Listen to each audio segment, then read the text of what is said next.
नमस्कार। आज का हमारा विषय है वेद, वेदों के उपवेद और उपवेदों के रचनाकार और उनमें विशेष तथ्य क्या है।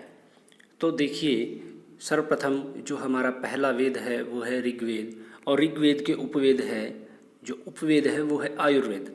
आयुर्वेद के रचनाकार कौन है? धन्वंतरी है। और धन्वंतरी ने जो आयुर्वेद की रचना की है वो किस तरह का शास्त्र है या उसमें विशेष क्या है? वो चिकित्सा शास्त्र है या चिकित्सा संबंधी उसमें जो है बताया गया है। ठीक है, जैसे अथर्ववेद में है जड़ी बूटियों के बारे में बताया गया है, वैसे ही जो है धन्वंतरी का जो आयुर्वेद है उसमें चिकित्सा के बारे में बताया गया है। और ऋग्वेद को जो है हम दस्तई भी कहते हैं, दस्तई भी कहते हैं और होत्री वेद भी कहते हैं, होत्री वेद भी कहते हैं। क्यों? क्योंकि इसका ऋत्विक जो है वो कौन है? होता है, और इसलिए जो इसको होत्री वेद कहा गया है। और दस्तई क्यों कहते हैं? क्योंकि इसमें 10 मंडल है। ठीक है, इसके बाद जो है सेकंड दिया हुआ है यजुर्वेद। यजुर्वेद का उपवेद है धनुर्वेद, और धनुर्वेद की रचना किसने की है? विश्वामित्र ने की है। और धनुर्वेद में जो है वो युद्ध कला के बारे में बताया गया है। युद्ध संबंधित जो शास्त्र विद्या है उसके बारे में, शस्त्र विद्या है, अस्त्र शस्त्र के बारे में जो सिखाया जाता है वो सभी जो है धनुर्वेद में है। और जो यजुर्वेद है वो जो है इसके ऋत्विक हैं, इसके ऋत्विक जो हैं ऋग्वेद का होता है, यजुर्वेद का उद्गाता है।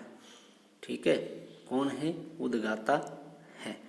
और इसके बाद जो है जो दिया हुआ है हमारा वो है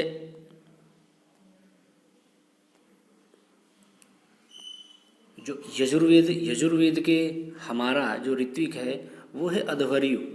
अध्वर्यु है, अध्वर्यु यजु, इस तरह से इसको हम याद रख सकते हैं। यजुर्वेद का ऋत्विक कौन है? अध्वर्यु और यु, यजुर्वेद। ठीक है, इसके बाद जो है थर्ड जो बताया गया है वो है सामवेद। सामवेद का उपवेद कौन सा है? गांधर्व वेद है, और गांधर्व वेद को भरत मुनि ने रचना की है। ठीक है, जो नाट्य शास्त्र है वो हमारा, उसको हम गांधर्व वेद भी कहते हैं। ठीक है, और इसके बाद जो है गांधर्व वेद में भरत मुनि ने किसके बारे में बताया? कला संगीत के बारे में बताया है। जैसे जो हमारा संगीत शास्त्र है उसमें जो स्वर हैं सा रे गा मा, ये सभी जो हैं कहाँ से लिए गए हैं? सामवेद से लिए गए हैं। और इसके बाद आता है अथर्ववेद। अथर्ववेद का उपवेद है शिल्पवेद, और इसके रचनाकार हैं विश्वकर्मा। इसके रचनाकार कौन है? विश्वकर्मा है। और शिल्पवेद में भवन निर्माण संबंधित जो है विशेषता है, भवन निर्माण संबंधित बताया गया है कि भवन का निर्माण किस तरह से होना चाहिए, किस तरह से जो है ब्राह्मण, क्षत्रिय, वैश्य और शूद्र के लिए जो भवन निर्माण होता था तो उनकी लंबाई चौड़ाई के बारे में, और उनका भवन किस दिशा में होगा, इस तरह से जो है इसमें बताया गया है। और अथर्ववेद के जो है सामवेद का ऋत्विक जो है वो उद्गाता है, सामवेद का उद्गाता है, और अथर्ववेद का ब्रह्म है। ठीक है, तो ये था आज का हमारा छोटा सा टॉपिक।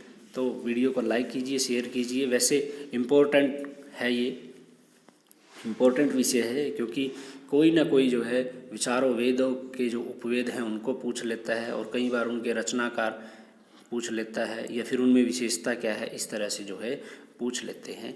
तो इसको आप अच्छी तरह से करेंगे। धन्यवाद।